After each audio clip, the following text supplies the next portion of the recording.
Good morning students. Digestion and absorption जो chapter है उसमें हमने बेटा लास्ट जो टॉपिक कल जो किया था वो किया था absorption of nutrients. Absorption of nutrients में हमने एब्जॉर्प्शन के बारे में पढ़ लिया था, कौन कौन से न्यूट्रिएंट्स जो है एब्जॉर्ब होते हैं बॉडी के अंदर उनके बारे में पढ़ा, साइट ऑफ एब्जॉर्प्शन पढ़ा था और एब्जॉर्प्शन जो है किन किन प्रोसेसेस की हेल्प से जो है कंप्लीट होता है। तो एब्जॉर्प्शन ऑफ डिफरेंट न्यूट्रिएंट्स या absorption occurs by simple diffusion, osmosis, facilitated transport and active transport. अब जो बेटा आता है इसके अंदर सबसे पहले जो फूड के अंदर प्रेजेंट रहता है कार्बोहाइड्रेट, तो हम पढ़ेंगे absorption of carbohydrates. Absorption of carbohydrates.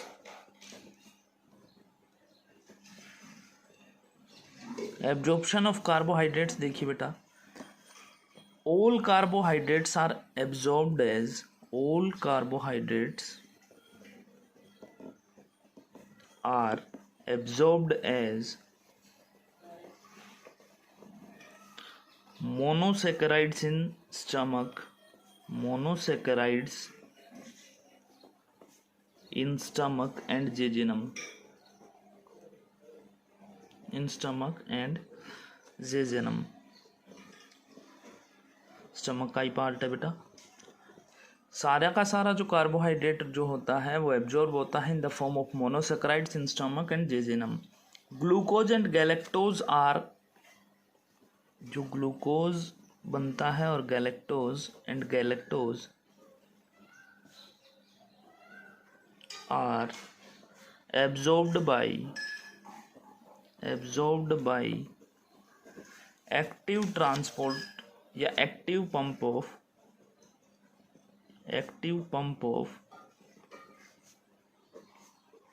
The cell membrane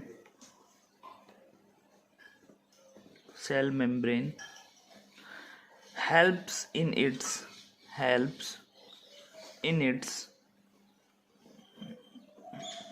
active take-up।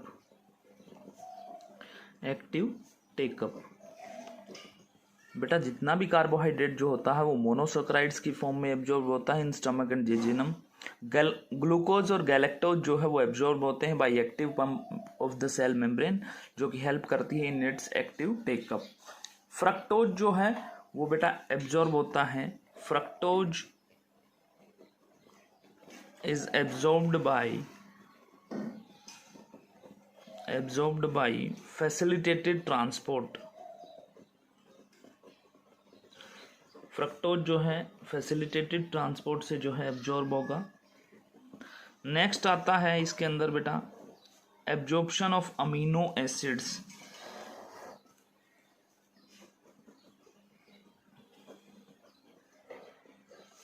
Absorption of amino acids. Amino acids का एब्जॉर्प्शन देखिए बेटा, amino acids are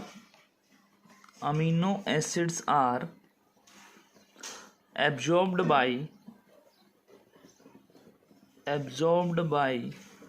active transport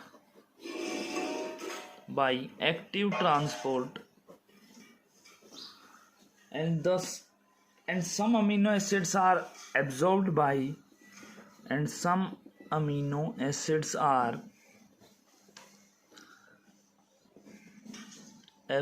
by facilitated transport।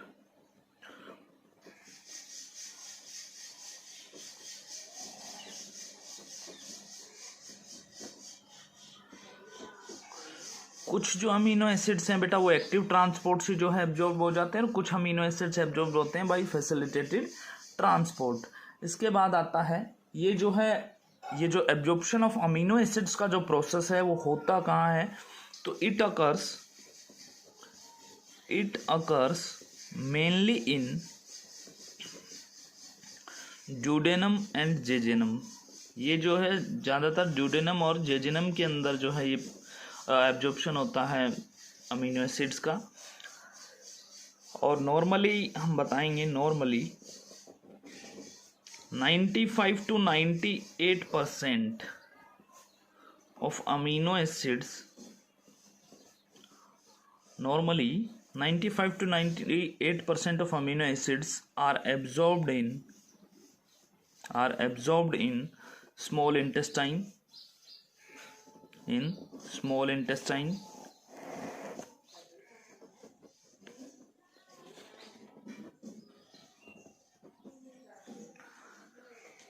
Next आता है बेटा इसके अंदर absorption of fatty acid and glycerols. Absorption of fatty acids and glycerol.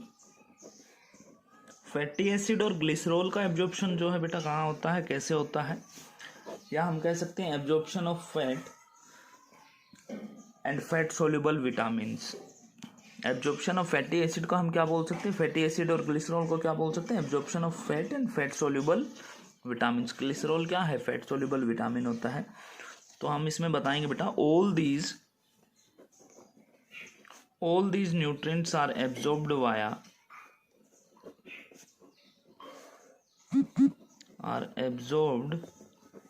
Via simple diffusion. Simple diffusion के process से जो है ये सब एब्जॉर्ब होते हैं. फैटी एसिड और ग्लिसरॉल जो है इनसोल्यूबल हैं वाटर के अंदर, तो therefore they can not reach the blood stream directly. कहता है ये वाया सिंपल डिफ्यूजन होता है. फैटी एसिड्स और ग्लिसरॉल का जो न्यूट्रिएंट्स जो हैं, ये सारे के सारे जो न्यूट्रिएंट्स हैं, इनका एब्जॉर्प्शन सिंपल डिफ्यूजन के प्रोसेस से होता है. Because fatty acid and glycerol are insoluble in water, therefore they cannot reach the blood stream directly. क्योंकि insoluble होने के कारण ये जो है डायरेक्टली ब्लड स्ट्रीम के अंदर नहीं जाते हैं. और इसके बाद जो है हम बेटा नेक्स्ट स्टार्ट करेंगे absorption of water.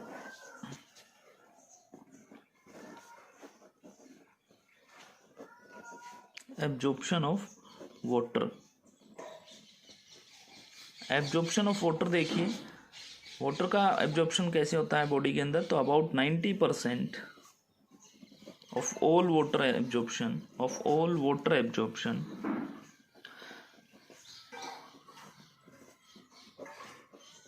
Occur in the small intestine.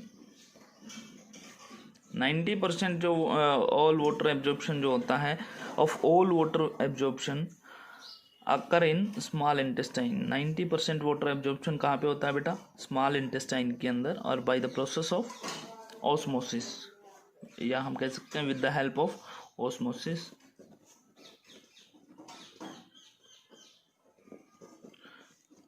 From the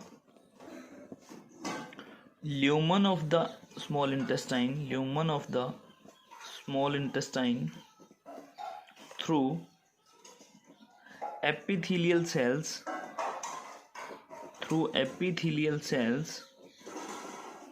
into the blood capillaries in villi. Blood capillaries in villi.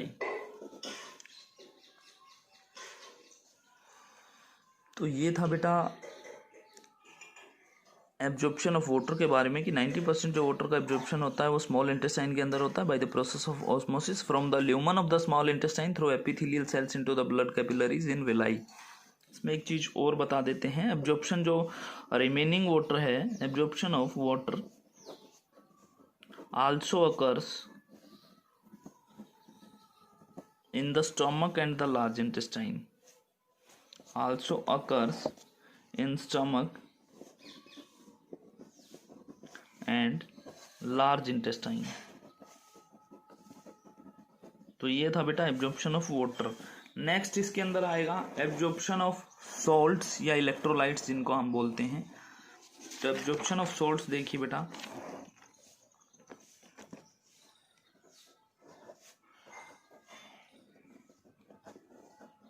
Absorption of salts या फिर electrolytes.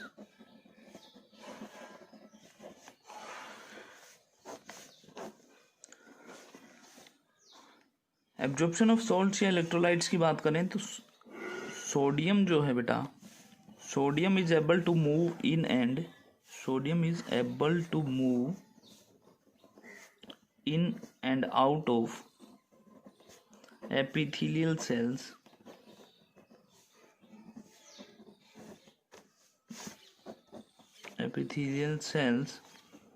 by diffusion.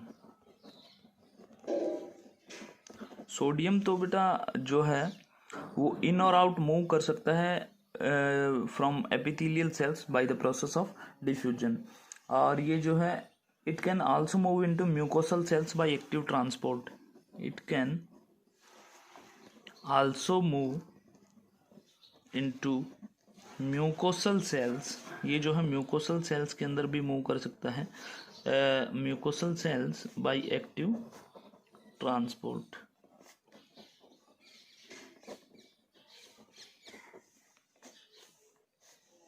This process is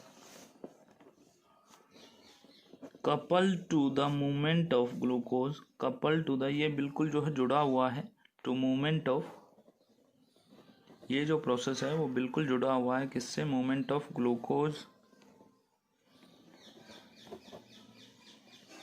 movement of glucose से ये जो process है वो बिल्कुल जुड़ा हुआ है. Several other ions including calcium, potassium, magnesium, iron and phosphate.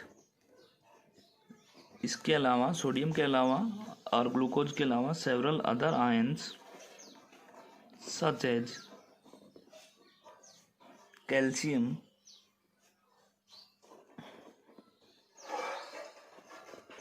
Potassium, magnesium, iron and phosphate are absorbed by active transport. ये सारे के सारे जो आयंस हैं वो एक्टिव ट्रांसपोर्ट से बेटा एब्जॉर्ब हो जाते हैं और वो होता है मूव कर सकता है in and out epithelial cells से by the process of diffusion, और मूव करता है म्यूकोसल सेल्स के अंदर बाय एक्टिव ट्रांसपोर्ट. और जो दूसरे आयंस हैं such as calcium, potassium, magnesium, iron and phosphate, ये एब्जॉर्ब हो जाते हैं by active transport. Salts are also absorbed in the blood capillaries. Salts जो है बेटा ब्लड कैपिलरीज के अंदर भी जो है एब्जॉर्ब हो जाते हैं. और ज़्यादातर जो आयंस होंगे, most ions are absorbed in small intestine. ज़्यादातर जो आयंस होंगे वो बेटा कहाँ पे एब्जॉर्ब होंगे? स्मॉल इंटेस्टाइन के अंदर. जबकि लिमिटेड हम कह सकते हैं however iron and calcium is mainly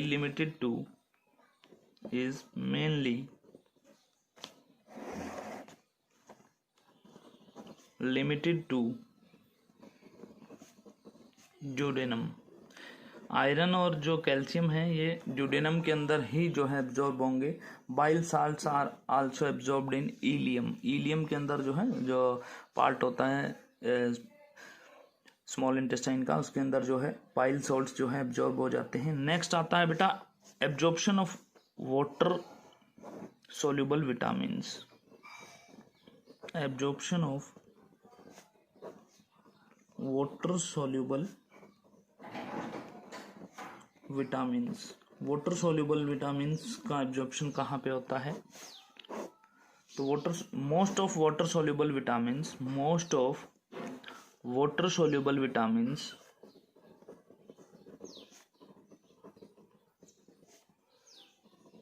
such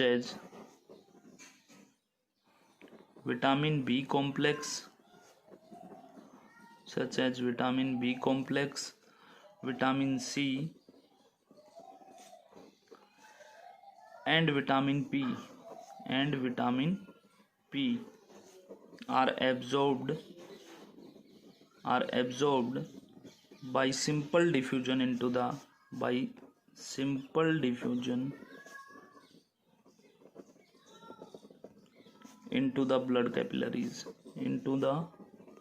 blood capillaries. तो ये था बेटा वाटर सोल्यूबल विटामिन्स के बारे में कि ज़्यादातर जो वाटर सोल्यूबल विटामिन्स होते हैं जैसे बी कॉम्प्लेक्स, सी, विटामिन पी, ये एब्जॉर्ब होते हैं सिंपल डिफ्यूजन के द्वारा इनटू द ब्लड कैपिलरीज। तो ये था बेटा एब्जॉर्प्शन के बारे में, एब्जॉर्प्शन ऑफ न्यूट्रिएंट्स के बारे में। नेक्स्ट जो इसके अंदर आता है वो आता है बेटा एसिमिलेशन एंड स्टोरेज, कि एसिमिलेशन क्या होता है और किस तरीके से जो है स्टोर होता है फिर वो। तो एसिमिलेशन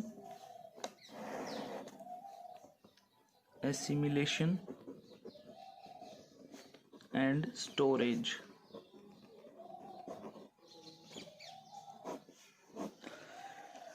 अब जब फूड एब्जॉर्ब हो चुका है तो इसके बाद क्या होगा बेटा, the absorbed food materials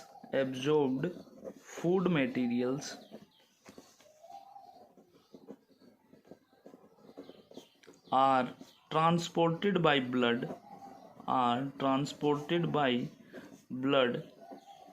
and lymph। Absorbed जो फूड मटेरियल है वो ट्रांसपोर्ट होते हैं बाय ब्लड एंड लिम्फ जो है फाइनली ट्रांसफर कर देता है इनको to blood circulation. Lymph finally transferred to the blood circulation. ये जो है ब्लड सर्कुलेशन के अंदर जो है एब्जॉर्ब्ड फूड मटेरियल को जो है ट्रांसफर कर देगा। ब्लड फिर क्या करेगा बेटा, the blood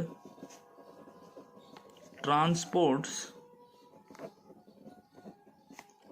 absorbed food material into the body cells, absorbed food material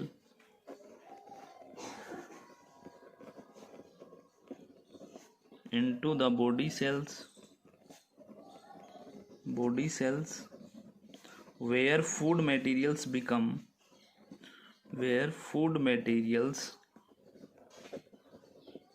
become integral component of the living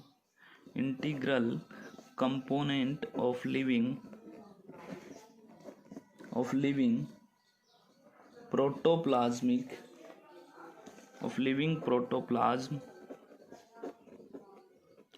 and are used for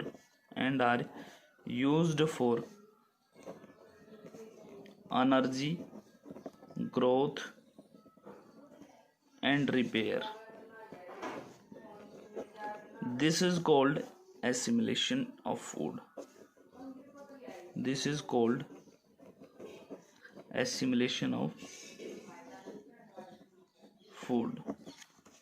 तो बेटा ये देखिए एसिमिलेशन ऑफ फूड क्या होता है।